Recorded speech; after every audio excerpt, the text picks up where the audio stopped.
Good morning from Tortoise Watches. It's Friday morning. I come up from my usual time that I spend with Arvind up here looking at watches for him, doing some repairs, taking care of the stock that he has in to sell.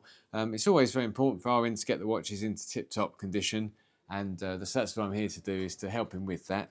But today I thought it'd be nice for me to show you this Omega Speedmaster.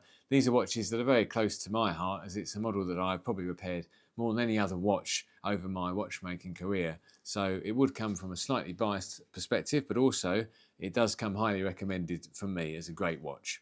The Omega Speedmaster really needs no introduction in the world of watch collecting. The design is ubiquitous, it's classic, it's everything you'd want from a chronograph. It's simple, legible, it's easy to read, you have the tachymetric scale, but you also have the time feature. You have the advantage of the watch being manually wound, which is great if it's part of a collection, so you haven't got to put it on a watch winder. It's good to go whenever you want to take this out of your collection. But with this particular version, this is known as the Sapphire Sandwich. And the Sapphire Sandwich has a sapphire crystal on the top and also an exhibition caseback on the back, which displays the 1863 caliber movements. So the 1863 is an upgraded version of the 1861, which is the standard movement that goes into the Speedmaster when it has a solid caseback. And the reason they upgraded it was to fit into any of the higher grade of Speedmasters. So it goes into the 150th anniversary 18 karat gold Speedmaster. It also goes into any Speedmaster that has the exhibition back.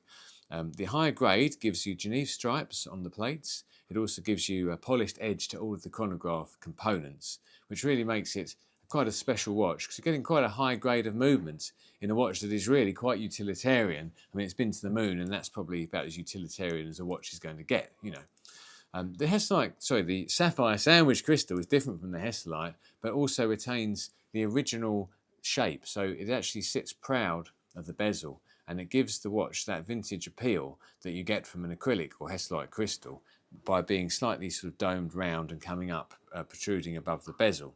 It's not a straight flat sapphire crystal, it's got some shape, and that also lends itself the feel of the Speedmaster, which is by itself having that sort of domed look to the crystal on the top. It's a fantastic piece. This watch has come in lightly used. It has seen a bit of wear, but at the same time, it's original. It hasn't been polished. It hasn't sort of been made up or got ready for sale in a way that would make it unappealing. It's just ready to go as a watch that's pre-owned but in great condition. The Darwin hands are obviously the original ones, and very bright and legible. You have the bright white of the hands against the Superluminova dial, which offers great legibility at night as well.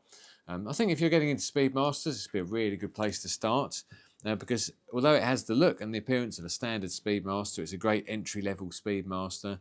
It does also have the additional pleasures of being able to look at the movement and see that higher grade that they use there as well. So yeah, I think overall you can't go wrong with one of these. You can't go wrong with a Speedmaster in my opinion, in my biased opinion. But if you wanted somewhere to start, these are really great value as well, because you're looking at sort of 3,000 below the retail of a new Speedmaster. If you buy the new one, you've got the coaxial escapement, which, although is a great thing, doesn't in itself lend itself to being part of the originality of this watch. To me, a Speedmaster should have an 861 or 1861 or 1863 movement, because that movement has parts in it that still have the part reference 320 at the beginning. That is, parts that are apart from the 321 movement that went into the original Speedmaster from 1957. So there aren't many products you can buy that have that sort of direct descendants back right to when they began in the 50s. And it just proves what a classic this watch is. So yeah, you're welcome to come down to Tortoise Watches, come and have a look at this one, come and see Arvind, and I'm sure he'll be happy to show it to you. And it's great to see these watches in person and get a real feel for what it is you'll be getting if you wanted to add one of these to your collection.